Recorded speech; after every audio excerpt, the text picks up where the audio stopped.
Thanh Bình lên tiếng về tin đồn tan vỡ, Ngọc Lan hôn con tại Thái Lan. Hai mẹ con nữ diễn viên và những người bạn thân thiết đã cùng nhau đi du lịch cho các nhóc tỳ vui chơi ở nước ngoài. Vì ông xã bị quay phim ở tỉnh xa, nên nữ diễn viên tranh thủ thời gian đưa cậu con trai vi vu trước khi bước vào các dự án truyền hình khác. Ngọc Lan đưa con trai đi chơi lúc vắng chồng, hai mẹ con hôn nhau thắm thiết. Vừa qua trên trang cá nhân, nữ diễn viên đã chia sẻ khá nhiều hình ảnh đi du lịch Thái Lan với con trai và bạn bè.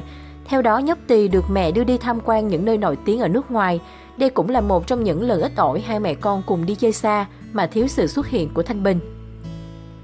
Ngọc Lan chia sẻ, lêu ba đi Hà Nội làm đi nha, hai mẹ con đi chơi, ba không được ganh tị nha. Ba ráng làm kiếm tiền cho hai mẹ con đi nữa nha.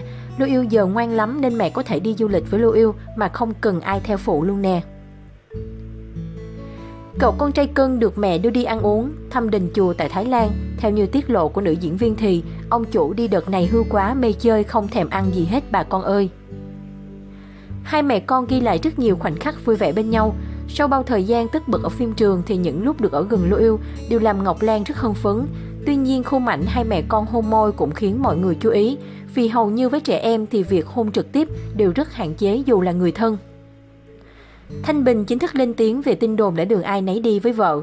Thời gian gần đây, mối quan hệ vợ chồng Ngọc Lan Thanh Bình khiến khán giả quan tâm khi cả hai không xuất hiện cùng nhau nữa, và trang cá nhân cũng chẳng đăng tải hình ảnh hay lời ngọt ngào như trước. Chính điều đó đã xuất hiện tin đồn họ trục trặc.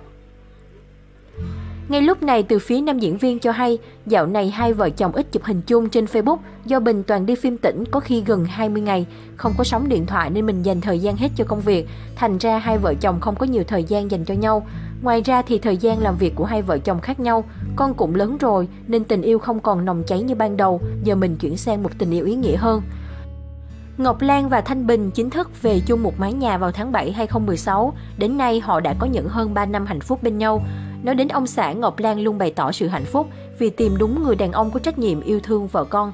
Nam diễn viên giỏi quán xuyến việc nhà hơn bà xã, lại còn biết cách làm cô bất ngờ trong các dịp đặc biệt. Anh từng tặng cô chiếc xe hơi 2 tỷ đồng trong sinh nhật khiến công chúng trầm trồ.